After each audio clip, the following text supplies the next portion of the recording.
Thank you for joining me again.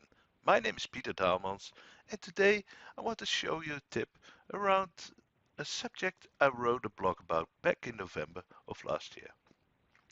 Win32 app support in Microsoft Intune. With Win32 app support, you're able to deploy more complex applications to Windows devices.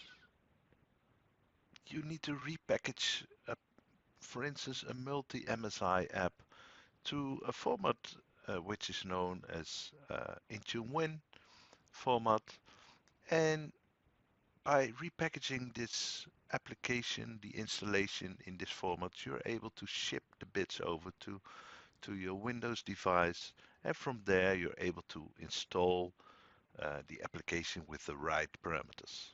In my blog, I talked about how to deploy the Citrix receiver.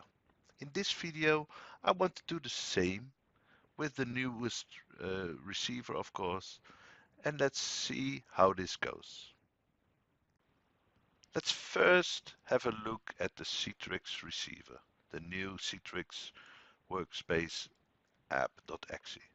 If we extract this, you will see that the file consists of multiple MSIs, and all those MSIs need to be installed in a right order. So that's really difficult to deploy this via Intune, via the normal line of business app support. So with the Intune Win app util, we're able to wrap the Citrix workspace app.exe to a file we can upload to Microsoft Intune with the extension Intune Win. So the file will be wrapped in this format. We can upload it and then we can deploy it. So here you see that the file is actually wrapped into the new file format, and momentarily we're able to upload this to Microsoft Intune.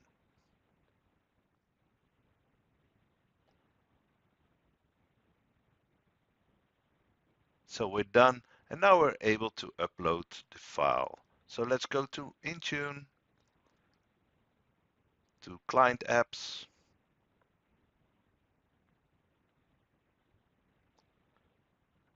and let's go to the Apps blade, where we can add a new app. So we will choose Windows App Win32, and we need to select the file which we want to upload.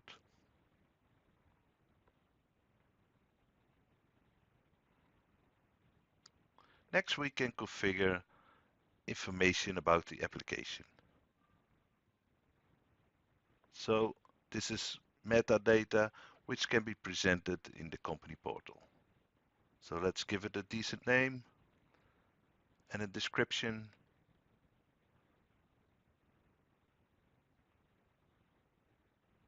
And of course, the publisher.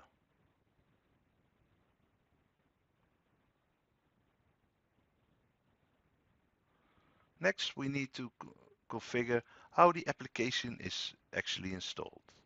So we add the executable /silent, and we can also add, or we need to add, the uninstall command.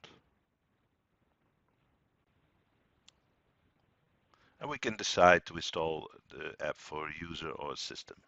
So next we need to configure the requirement rules. So where can we install the app?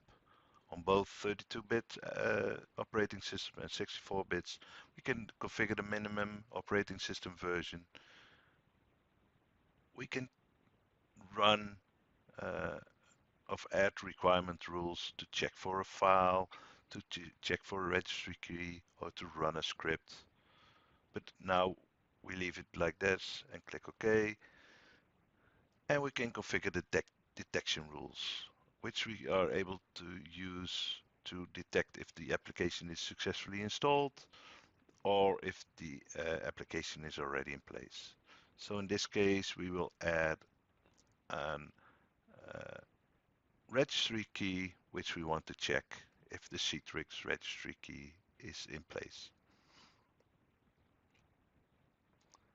This is just a simple way. And of course, you can create your own detection scripts. Next, we can review and add return codes if we want to, and we click OK to save the application.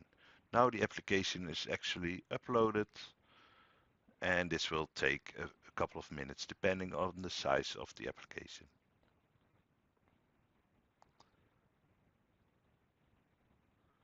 So the application is uploaded, and we're then able to deploy the application, to assign it to a group of users.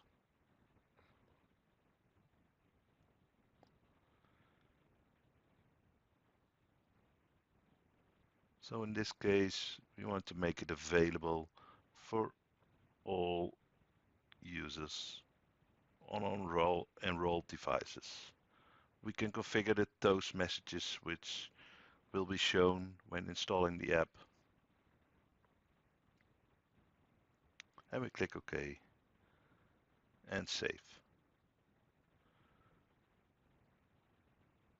New feature which is added recently is that we can also create dependencies on, for instance, that other Win32 app needs to be installed first. So we already switched to the VM, and we install the Citrix Workspace app. You see the toast message popping up quickly, and the application is being downloaded and installed. So if we go to the Citrix receiver, you will see that the application is installed, and we're able to use this app. So thank you for joining me again today, and hopefully you find it useful. Here are some links and resources which you can use to test it yourself. If you are managing Windows 10 devices and you want to deploy Win32 bits apps, make sure to test this out. Thanks again for joining. Hopefully I'll see you next time.